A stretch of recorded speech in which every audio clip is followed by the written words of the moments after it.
جن چیزوں پہ دھرنے ہونے چاہیے ان چیزوں پہ نہیں ہو رہے. سمجھتے ہو؟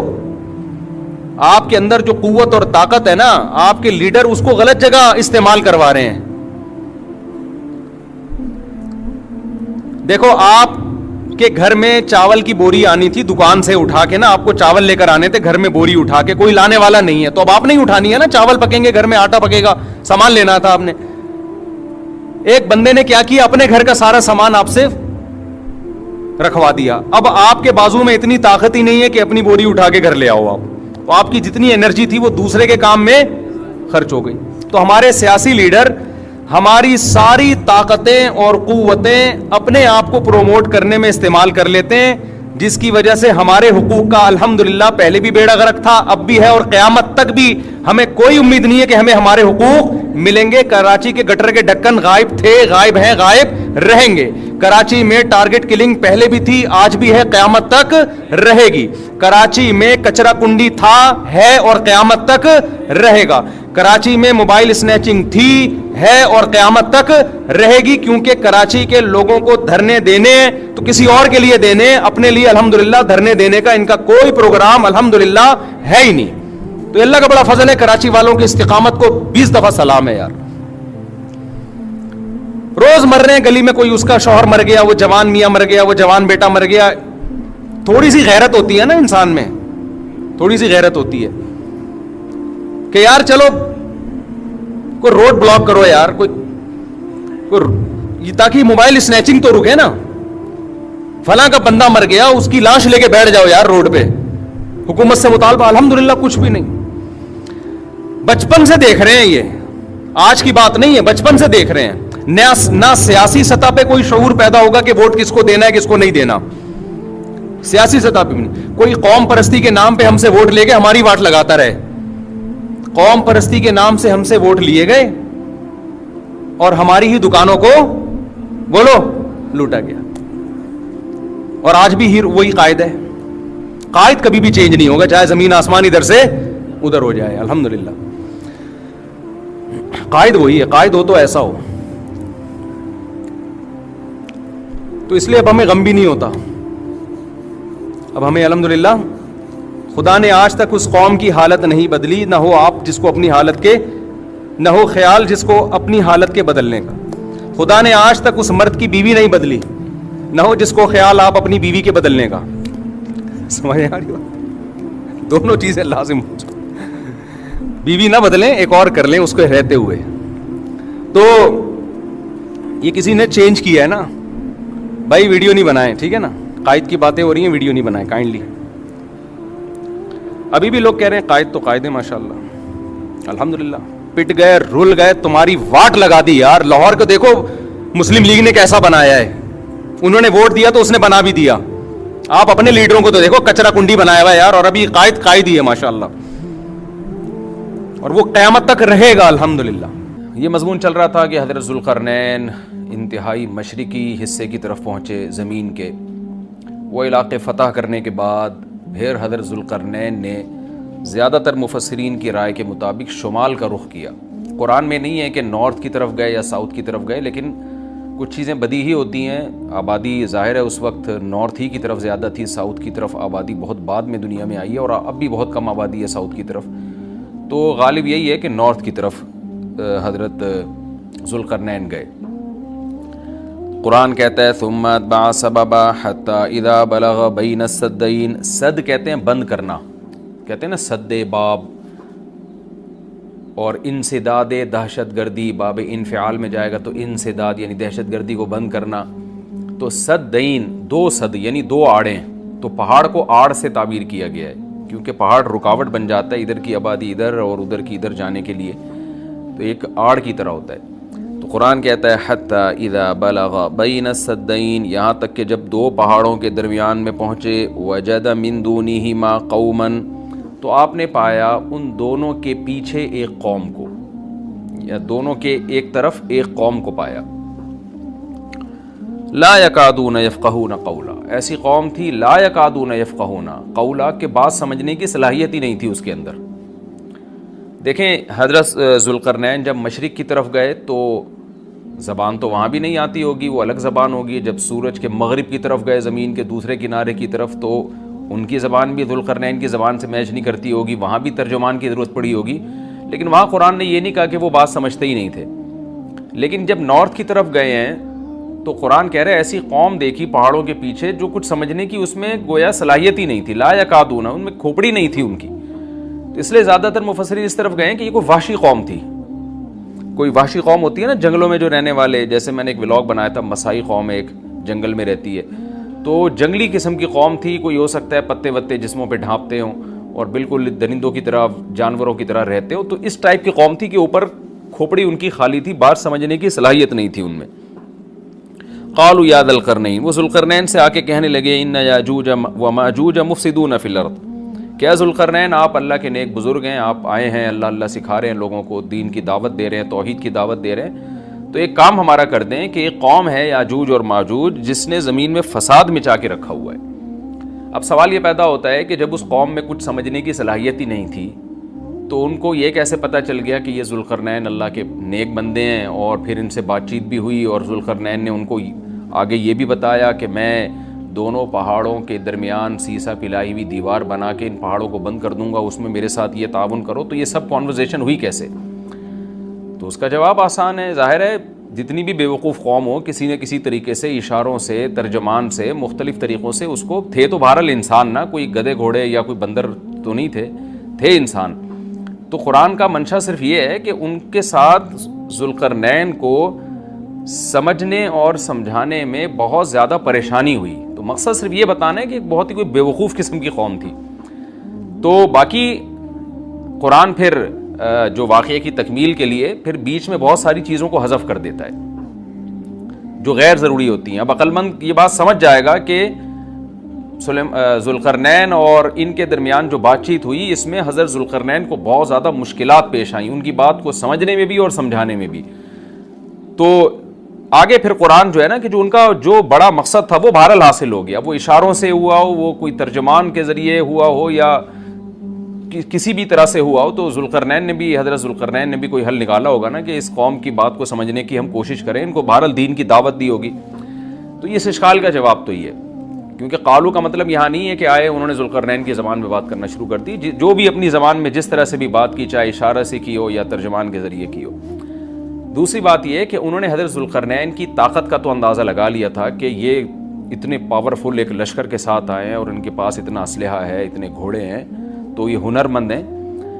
اور آگے ریکویسٹ انہوں نے اس لیے بھی کی کہ حضرت ذوالقرنین کی بزرگی کا بھی ان کو اندازہ ہو گیا. دیکھیے اللہ تعالیٰ نے انسان کی نیچر ایسی بنائی ہے کہ جو نیک لوگ ہوتے ہیں نا, ان کی تقوی اور للہیت کا, ان کی بزرگی کا غیر مسلموں پہ بھی اثر پڑتا ہے. ہندوستان میں علماء بتاتے ہیں کہ ہندو مسلمان بزرگوں کے پاس آیا کرتے تھے دعا کرانے کے لیے, اب بھی آتے ہیں. انڈیا کے بعض علماء نے ہمیں بتایا کہ ہمارے پاس ہندو بھی آتے ہیں اور کہتے ہیں ہمارے لیے دعا کریں اللہ تعالیٰ سے, کیونکہ ایک لاشعوری طور پر انسان کے ذہن میں یہ بات ہوتی ہے کہ بھئی یہ اللہ والا آدمی ہے. جیسے یوسف علیہ السلام جب جیل میں تھے تو غیر مسلم یوسف علیہ السلام کے پاس آئے اور کہنے لگے کہ آپ ہمیں خواب کی تعبیر بتائیں.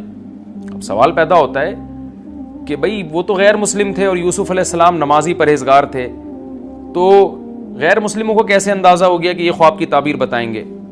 اس کا جواب یہی ہے کہ لاشعوری طور پر اللہ نے دلوں میں ایک ہیبت ڈالی ہوتی ہے پرہیزگار لوگوں کی, ایک روب ڈالا ہوا ہوتا ہے اور ایک عظمت ڈالی ہوئی ہوتی ہے. تو یوسف علیہ السلام کے پاس آنے والے لوگوں کو یہ بات معلوم تھی کہ یہ عظیم انسان ہے اور یہ ان کو اللہ تعالیٰ وہ باتیں بتا دے گا جو ہمیں نہیں بتاتا, اللہ ان کو خواب کی تعبیر سمجھا دے گا, ہم نہیں سمجھ سکتے. تو یہ ایک لاشعور میں انسان کے ہوتی ہے یہ بات. اور بھی اس پہ بہت ساری مثالیں ہیں, لیکن میں پھر وہ ہمارا یہ لیکچر جس کو ہم فوکس کر رہے ہیں وہ رہ جائے گا.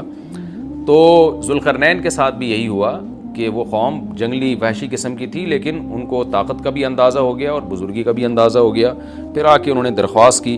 طرز عمل سے یہ لگتا ہے کہ وہ قوم بھی مسلمان ہو گئی تھی, یعنی بغیر لڑائی کے اور بغیر کسی مناظرے بازی کے ذوالقرنین کا مذہب اس قوم نے بھی قبول کر لیا. تو کیا کہنے لگی حضرت ذوالقرنین سے, بھئی آپ ہمارا ایک کام کر دیں, آپ اتنے پاورفل آدمی ہیں, ان یاجوج وماجوج مفسدون فی الارض, یاجوج ماجوج ایک قوم ہے جس نے زمین میں فساد مچا کے رکھا ہوا ہے, آئے دن قتل و غارت کرتے ہیں وہ, اور ہمارے پاس ان سے لڑنے کی طاقت نہیں ہے. فَهَلْ نَجْعَلُ لَكَ خَرْجًا، کیا ہم آپ کے لیے خرچ بنا سکتے ہیں؟ کچھ اجرت خرچ کہتے ہیں، خراج کا لفظ آپ نے سنا ہوگا، ٹیکس کو یا اجرت کو.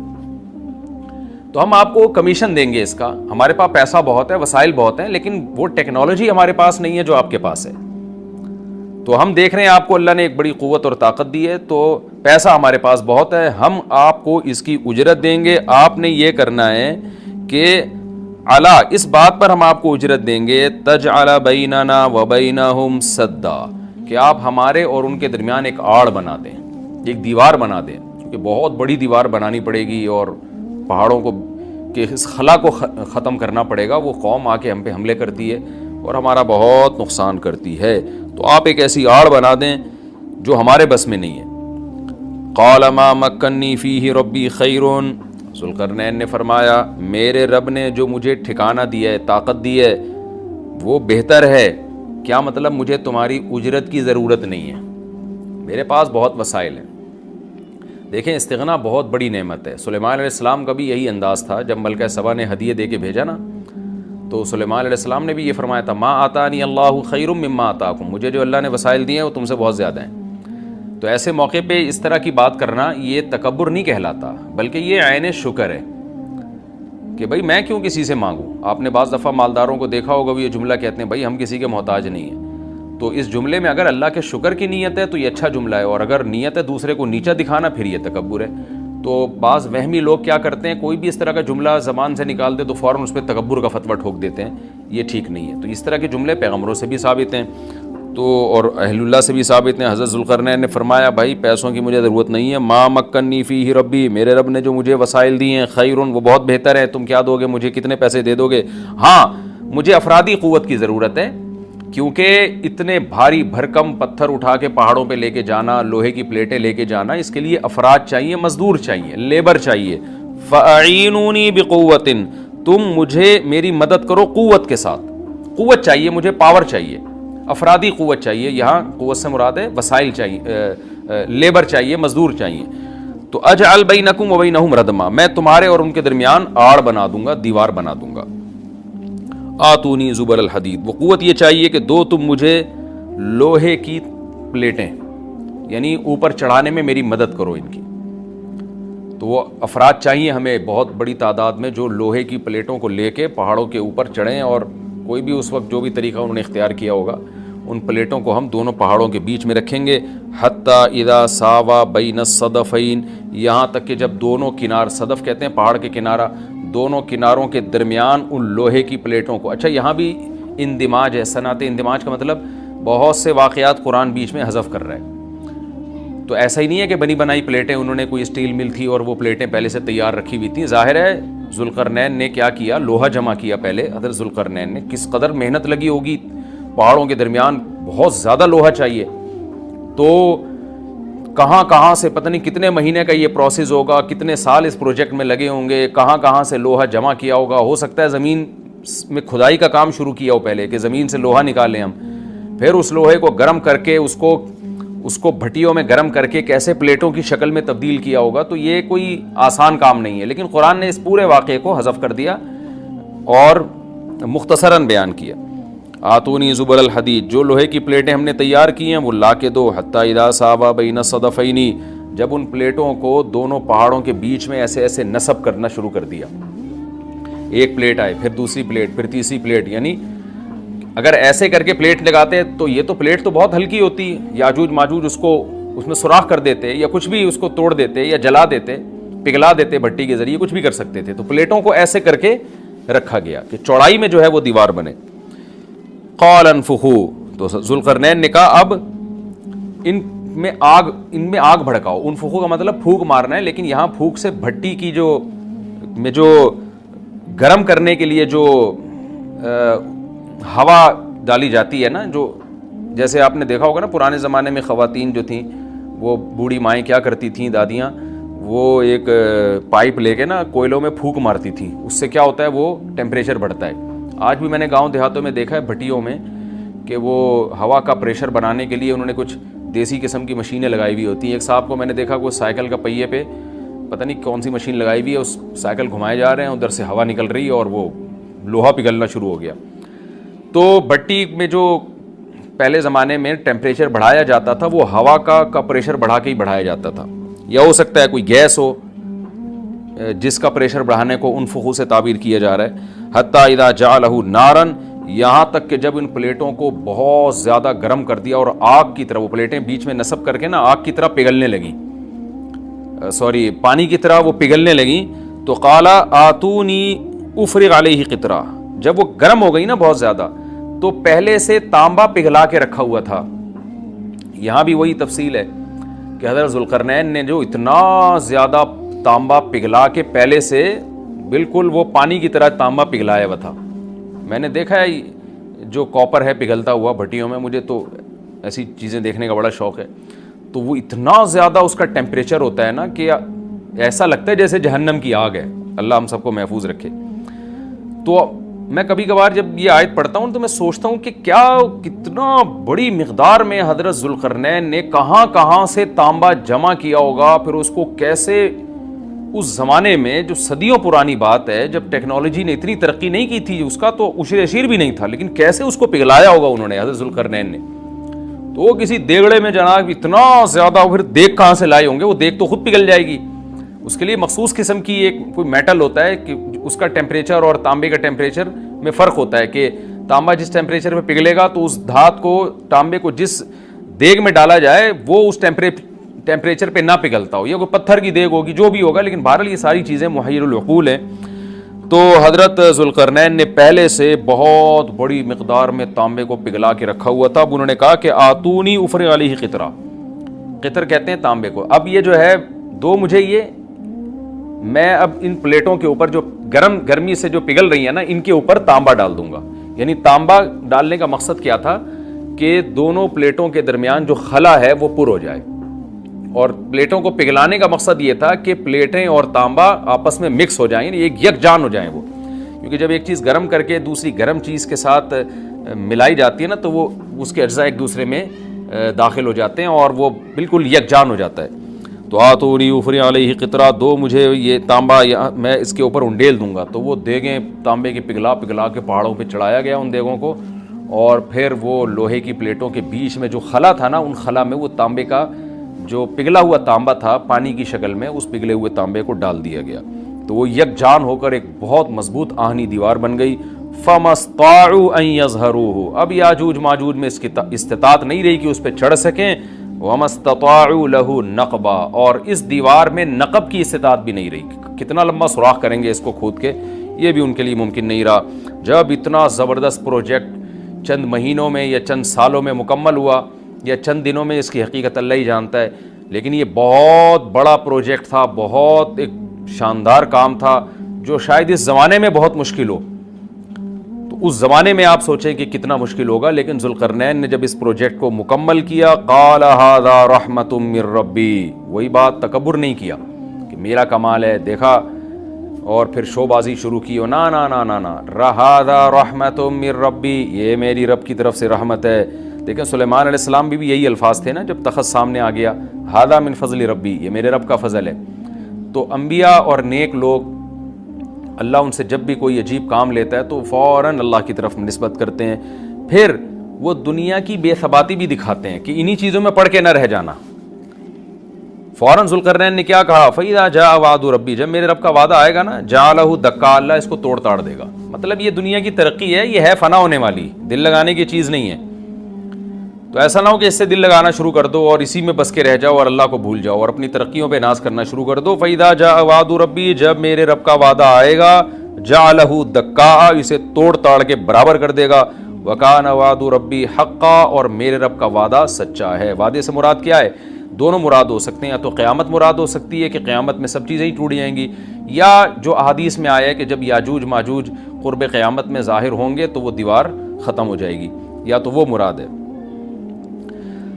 وَتَرَكْنَا بَعْضَهُمْ يَوْمَئِذٍ يَمُوجُ فِي بَعْضٍ، اور ہم ان میں سے بعض کو، یعنی جو یاجوج ماجوج ہیں ان میں سے بعض کو، یومئذ، جس دن ایسا ہوگا، جس دن اللہ کا وعدہ آئے گا اور یہ دیوار ٹوٹے گی، یموج فی بعض، ہم ان کو ایسا کر دیں گے کہ یہ ایک دوسرے میں گھس رہے ہوں گے. یہ مضمون احادیث میں آیا ہے. دیکھیں قرآن میں اور احادیث صحیحہ میں جو یاجوج ماجوج اور اس دیوار کا ہمیں ملتا ہے نا، میں صرف اس کو آپ کے سامنے بیان کروں گا. باقی اس بارے میں ڈیٹیل میں آپ جائیں گے تو بہت کچھ آپ کو انٹرنیٹ پہ بھی مل جائے گا، مفسرین کی کتابوں میں بھی مل جائے گا، اور لوگوں کی اپنی اپنی تحقیقات ہیں، اپنے اپنے تبصرے ہیں. نہ میں ان تبصروں کو صحیح کہہ رہا ہوں نہ غلط کہہ رہا ہوں، کتابیں بھری ہوئی ہیں، وہ آپ جائیں پڑھیں اس کو. لیکن جتنی بات قرآن سے اور صحیح احادیث سے یاجوج ماجوج کے بارے میں ثابت ہوتی ہے، میں صرف اس کو آپ کے سامنے ابھی پیش کر رہا ہوں. پہلا عقیدہ تو یہ ثابت ہوتا ہے کہ یاجوج ماجوج ایک قوم ہے، انسان ہیں، وہ کوئی انسانوں کے علاوہ کوئی الگ مخلوق نہیں ہے، لیکن ہیں بڑے فسادی. دوسری بات یہ بہت قدیم ہے. ذوالقرنین جب گئے تو اس سے پہلے کی یہ قوم ہے اور زمین میں پہلے سے فساد مچا رہی ہے، لیکن بہت زیادہ ان کی کثرت نہیں تھی جتنی کثرت قرب قیامت میں ہوگی، کیونکہ نسل ان کی بہت تیزی کے ساتھ بڑھ رہی ہے. تیسری بات یہ ہے کہ اللہ نے ان کو دنیا کے کسی حصے میں رکھ کے چھپا دیا ہے. چھپایا اس لیے ہے کہ ان کے ظاہر ہونے کا ایک ٹائم ہے، اور وہ ہے حضرت عیسیٰ علیہ الصلوۃ والسلام کا دور. حضرت عیسیٰ ابن مریم کے دور میں یاجوج ماجوج ظاہر ہوں گے. تو اسی کو آپ چوتھا پوائنٹ بھی کہہ سکتے ہیں. تیسرا پوائنٹ کیا ہو گیا کہ ان کو چھپا دیا گیا ہے. لہذا یہ جو لوگ کہتے ہیں نا یاجوج ماجوج دریافت ہو گئے ہیں، فلاں جگہ ہیں فلاں جگہ ہیں، تو بھائی ہمیں جب ایک چیز چھپا دی گئی ہے اور ایک ٹائم بتا دیا گیا ہے کہ اس ٹائم پہ ظاہر ہوں گے، تو اس سے پہلے وہ دریافت ہو ہی نہیں سکتے. پہلے دریافت ہو گئے تو اس کا مطلب نبی صلی اللہ علیہ وسلم کی گویا پیش گوئی غلط ہو گئی. تو جو جس کا ٹائم ہے اسی ٹائم پہ وہ ظاہر ہوں گے. چوتھی بات میں نے جیسے بتائی کہ حضرت عیسیٰ علیہ الصلوۃ والسلام کے دور میں وہ ظاہر ہوں گے. پانچویں بات، صحیح حدیث سے یہ بات ثابت ہے کہ یاجوج ماجوج وہ جو دیوار بنی تھی اس کو چاٹتے رہتے ہیں، ختم کرتے ہیں. اب چاٹنا کا جو لفظ حدیث میں ہے اس سے مراد زبان سے چاٹنا بھی ہو سکتا ہے، اور یہ کنایا بھی ہو سکتا ہے کہ اس کو ختم کرنے کی کوشش میں لگے ہوئے ہیں. اور ایسے چاٹنا، جب ہم کوئی چیز چاٹتے ہیں نا تو بہت تھوڑی تھوڑی وہ ختم ہوتی ہے. تو اتنی موٹی اتنی بڑی دیوار ہے کہ وہ انہوں نے اپنی اسٹرگل اور اپنی محنت نہیں چھوڑی ہے، تو وہ دیوار کو کسی نہ کسی طریقے سے گھسائی میں اس کے لگی رہتے ہیں. تو زبان سے بھی چاٹنا ہو سکتا ہے اور کسی اور طریقے سے اس کو ختم کرنے کی کوشش بھی مراد ہو سکتی ہے. اور حدیث میں آتا ہے کہ ایک دن آئے گا وہ جب ختم ہونے والی ہوتی ہے نا تو وہ کہتے ہیں کہ ہم کل اس کو دوبارہ شروع کریں گے اور کل ہم اس کو ختم کر دیں گے. لیکن وہ اللہ تعالیٰ اپنی قدرت سے دوبارہ اس دیوار کو اتنا ہی موٹا کر دیتے ہیں جتنا ذوالقرنین نے کیا تھا. تو قرب قیامت میں جب حضرت عیسیٰ علیہ السلام کا ظہور ہوگا تو وہ یہ کہیں گے ہم انشاءاللہ اس کو کل ختم کریں گے. تو انشاءاللہ کا لفظ جب استعمال کریں گے، کیونکہ وہ قوم ہے کافر، وہ اللہ پہ اعتماد کرنا، اللہ پہ توکل کرنا یہ چیز نہیں ہے. جیسے کافر تو نہیں کہے گا نا اللہ نے چاہا تو وہ اللہ پہ یقین نہیں رکھتے. تو وہ جب اللہ کا نام لیں گے اور کہیں گے کہ اللہ نے چاہا تو ہم اس کو کل ختم کر دیں گے، تو پھر اسلام کی وجہ سے وہ دیوار ختم ہو جائے گی. اس کی مثال ایسے جیسے حدیث میں آتا ہے پچھلی قوموں میں ایک نوجوان تھا جو جادوگر کے پاس بھی جاتا تھا اور راہب کے پاس بھی جاتا تھا، جس کا سورہ بروج میں تذکرہ ہے، والسماء ذات البروج میں. تو جب وہ نوجوان پکڑا گیا، وہ مسلمان ہو گیا تھا، بادشاہ نے اس کو بھیجا تھا جادوگر کے پاس کہ جادو سیکھے، لیکن وہ راہب کے پاس جاتا، عیسائیت سیکھی اس نے اور نیک مسلمان بن گیا. تو بادشاہ نے اس کو قتل کرنے کی حتی الامکان کوشش کی، مگر وہ قتل نہیں ہو پا رہا تھا. بادشاہ نے اس کو پہاڑ پہ بھیجا اپنے سپاہیوں کو لے کے کہ پہاڑ سے لے جا کے اس کو گرا دو، لیکن اللہ نے مدد کی کہ وہ سپاہی گر گئے، یہ بچ گیا. بادشاہ نے حکم دیا اس کو سمندر میں لے جا کے غرق کر دو، وہ سارے سپاہی غرق ہو گئے، یہ بچ گیا. تو کسی بھی طرح سے اس کی قتل کی کوششیں کامیاب نہیں ہو رہی تھیں. تو اس نے بادشاہ سے کہا کہ تو اگر مجھے قتل کرنا چاہتا ہے نا تو چوک پہ کھڑا کر کے تیر مجھے مار اور کہے کہ بسم اللہ وربی ھذا الغلام، اس نوجوان کے رب کے نام سے میں اس کو قتل کرتا ہوں. تو اللہ کا نام لے کے مجھے مارے گا تو میں قتل ہو جاؤں گا. نوجوان یہ قربانی اس لیے دے رہا تھا کہ بادشاہ جب پوری پبلک کے سامنے اللہ کا نام لے گا تو لوگوں کو یقین آ جائے گا کہ بھئی اللہ کا نام لینے سے تو کام ہو گیا، اور اللہ کا نام لیے بغیر کام نہیں ہو رہا تھا. تو جو بادشاہ اللہ کو مانتا نہیں تھا آج اس کو بھی اللہ کا نام لینا پڑا ہے. تو نوجوان نے یہ قربانی اس لیے دی کہ بادشاہ جب اللہ کا نام لے گا لوگوں کو اللہ کی ذات پہ یقین آئے گا اور لوگ مسلمان ہو جائیں گے، عیسائیت کو قبول کر لیں گے. تو اس نوجوان نے یہ قربانی دی اور بادشاہ نے اللہ کا نام لے کے جب تیر مارا تو وہ نوجوان شہید ہو گیا، اور لیکن پورا ملک مسلمان ہو گیا، عیسائیت قبول کر لی. اور سورہ بروج میں پھر اللہ نے ان کا تبصرہ کیا، ان کا واقعہ بیان کیا ان کے بارے میں کہ کیسے بادشاہ نے خندقیں کھود کھود کے پوری قوم کو جو ہے وہ جو دین سے پیچھے نہیں ہٹے ان کو کس طرح سے آگ میں پھینک دیا ان سب کو. تو اس سے پتہ چلتا ہے کہ کافر بھی بعض دفعہ جب اللہ کا نام لیتا ہے نا تو اس کو دنیاوی فائدہ ہو جاتا ہے. تو یاجوج ماجوج بھی تنگ آ کر پھر اللہ کا نام لیں گے اور کہیں گے اللہ نے چاہا تو ہم اس دیوار کو کل ختم کر دیں گے, اور بالآخر وہ دیوار ختم ہو جائے گی. پھر قرآن کے الفاظ ہیں آگے کہ جب یہ دیوار ختم ہوگی وَتَرَكْنَا بَعْضَهُمْ يَوْمَئِذٍ. اچھا ہاں, میں بتا رہا تھا کہ حدیث سے کیا پوائنٹ پتہ چلتے ہیں, تو یہ 5 پوائنٹ ہو گئے. چھٹا پوائنٹ یہ کہ حضرت عیسیٰ ہی کے دور میں یہ کسی وبا کے ذریعے ہلاک ہو جائیں گے.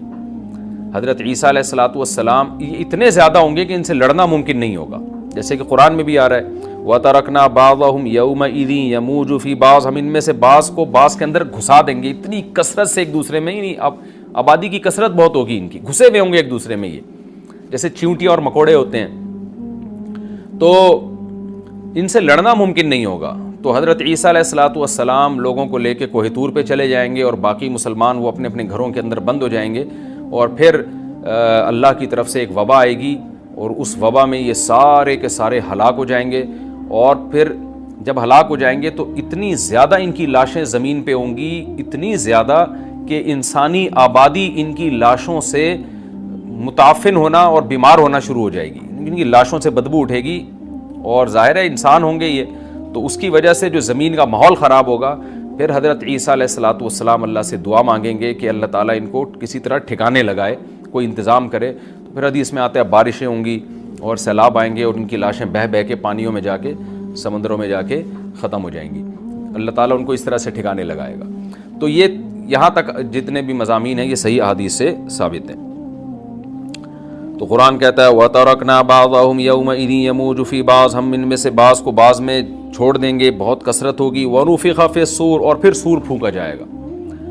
قرآن میں تو یہ کہ سور پھونکا جائے گا, ایسے لگ رہا ہے جیسے فوراً پھونکا جائے گا, مگر احادیث میں تفسیر ہے کہ فوراً نہیں پھونکا جائے گا. یاجوج ماجوج قیامت کی نشانیوں میں سے ایک بہت بڑی نشانی ہوگی, یعنی یہ اس بات کی علامت ہوگی کہ اب قیامت بہت قریب ہے. تو حضرت عیسیٰ ابن مریم علیہ السلام جب نازل ہوں گے, میں تھوڑی سی ترتیب بیان کر دیتا ہوں کہ جو کیونکہ بات یاجوج ماجوج کی چل رہی ہے تو اس سے منسلک جو واقعات ہیں جو اس دور میں ہوں گے وہ بھی میں اسی لیکچر کے ضمن میں بیان کر دیتا ہوں. ہمیں صحیح حدیث سے یہ پتہ چلتا ہے کہ قرب قیامت میں جب مسلمان بہت قسمہ پرسی میں ہوں گے تو خراسان سے لشکر اٹھے گا. خراسان یہ افغانستان اور ایران کا حصہ, اس علاقے کو نبی صلی اللہ علیہ وسلم کے دور میں خراسان کہا جاتا ہے, جس میں قندھار بھی آتا ہے, ایران کا بھی حصہ آتا ہے اس میں. تو یہاں سے لشکر اٹھے گا, مجاہدین لڑیں گے بہت بڑی تعداد میں, دنیا میں جہاد ہوگا کیونکہ مسلمان ظلم کی چکی میں پس کے تنگ آ چکے ہوں گے, اور لڑتے لڑتے حدیث میں آتا ہے اتنی بڑی بڑی لڑائیاں ہوں گی کہ 1/3 مسلمان شہید ہو جائیں گے اس میں, 1/3 مجاہدین جو لڑنے والے ہوں گے, اور 1/3 جو ہوں گے وہ میدان جنگ سے بھاگ جائیں گے, اور 1/3 کو اللہ فتح عطا فرمائے گا.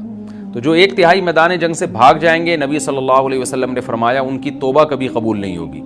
جو 1/3 شہید ہو جائیں گے وہ افضل ترین شہداء ہوں گے اس وقت کے, اور 1/3 کو اللہ تعالیٰ غلبہ عطا فرمائیں گے. ایک واقعہ تو ہمیں قرب قیامت میں نبی صلی اللہ علیہ وسلم سے یہ ملتا ہے صحیح حدیث سے.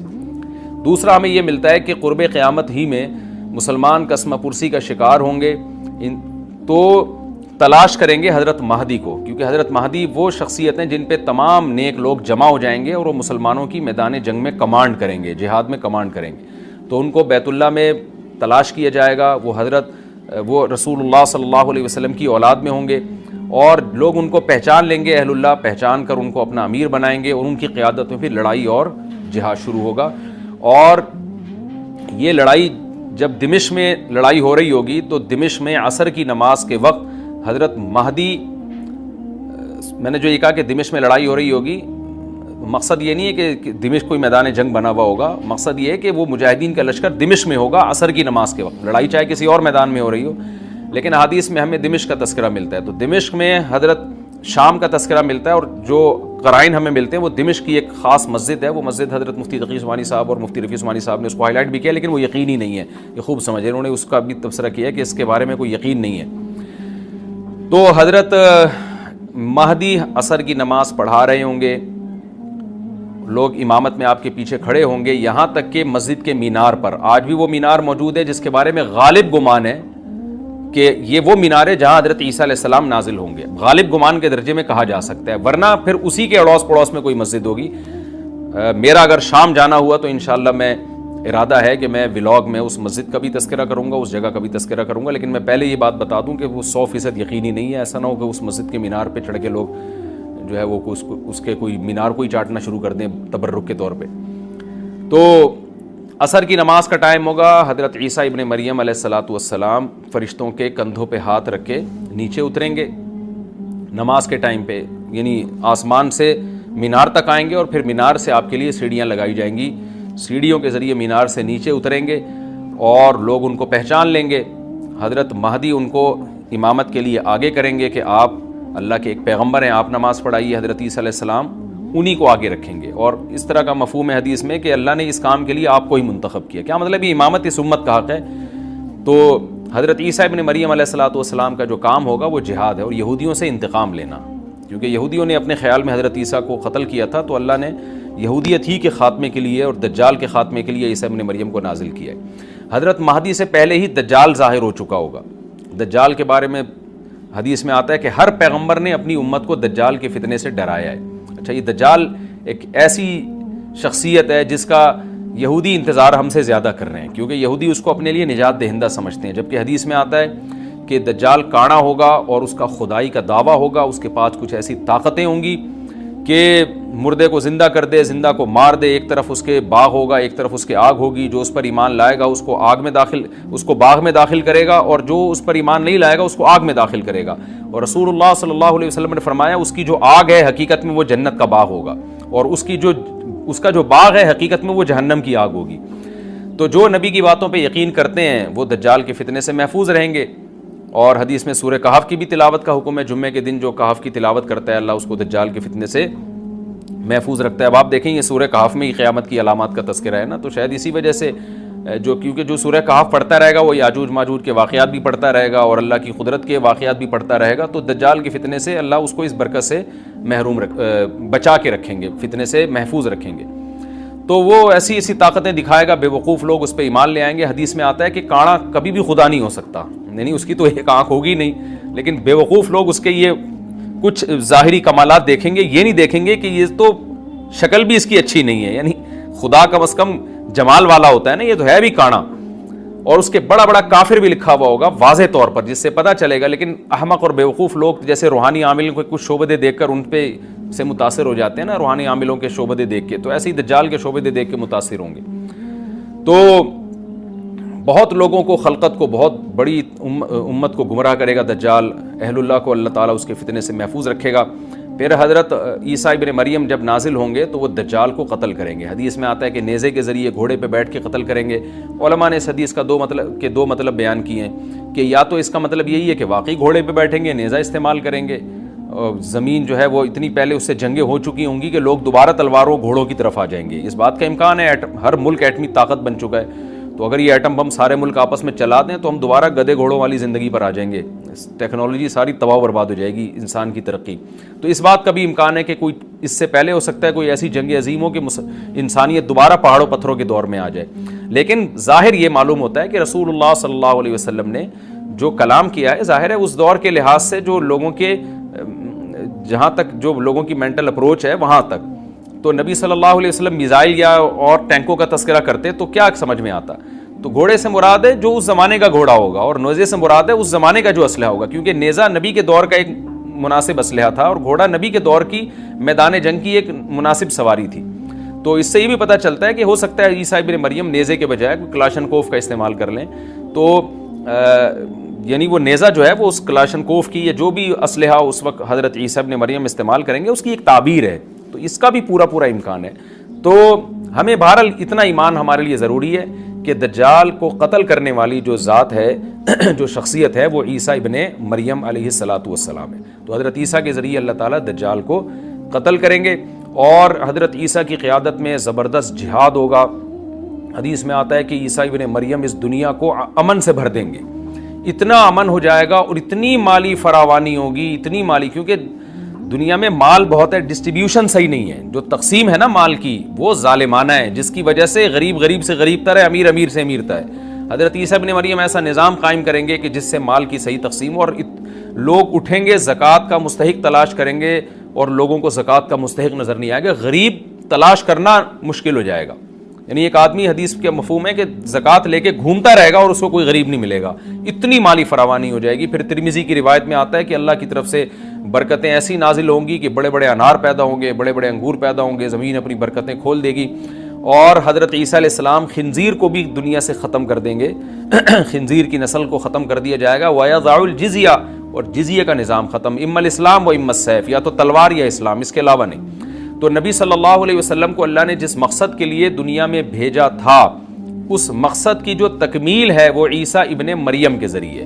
باقی اس میں حکمتیں کیا ہیں اس پر میرے الگ سے بیانات موجود ہیں کہ اللہ نے حضرت عیسیٰ ابن مریم کا انتخاب کیوں کیا اس کام کی تکمیل کے لیے، اسی امت میں کوئی کیوں منتخب نہیں کر لیا، یا یہ کہ پیغمبر صلی اللہ علیہ وسلم ہی کے ذریعے پوری دنیا میں اسلام کو غالب کر دیا جاتا، اس میں کیا حکمتیں ہیں، اس پر میرے الگ سے بیانات موجود ہیں۔ ابھی تو میں کوشش کرتا ہوں کہ تفسیر سے میں جو ٹو دا پوائنٹ بات ہے اس سے یہاں اس لیکچر میں نہ ہٹوں۔ تو اسی وقت حضرت عیسیٰ ابن مریم اس کو یاجوج ماجوج کو قتل کریں گے اور دنیا انصاف سے بھر جائے گی، اور اللہ تعالیٰ نے جو پیغمبروں کو دنیا میں بھیجا تھا اس کا مقصد کیفیت اور کمیت دونوں لحاظ سے حاصل ہو جائے گا۔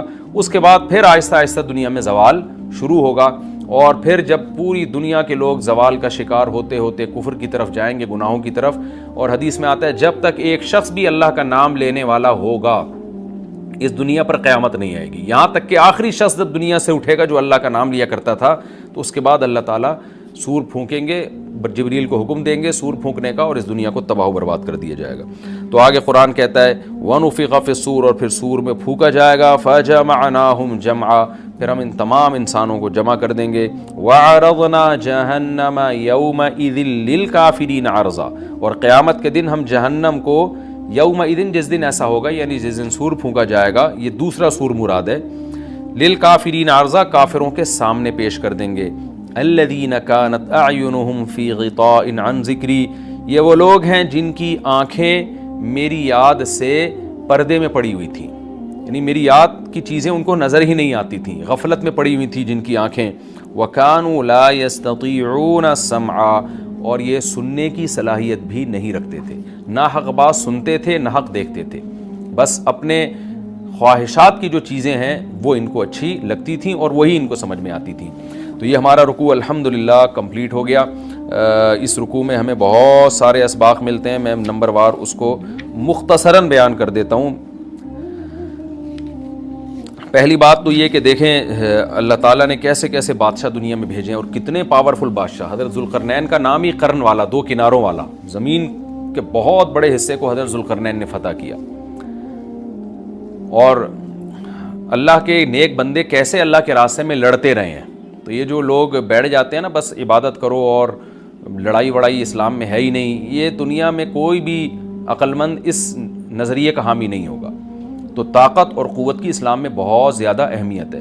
اس سے ہمیں یہ بھی پتہ چلتا ہے کہ اپنے ملک کی، خاص طور پر اسلامی ملک کی جو فوجی قوتیں ہیں، جو فوجی طاقتیں ہیں، ان کی ہمیں قدر کرنی چاہیے، کیونکہ اگر کوئی بھی ملک عسکری لحاظ سے کمزور ہو جائے، کیونکہ اللہ تعالیٰ تو جو عسکری لحاظ سے طاقتور قومیں تھیں اللہ نے ان کا کتنا تذکرہ کیا، ہاں وہ اللہ کے باغی نہ ہوں۔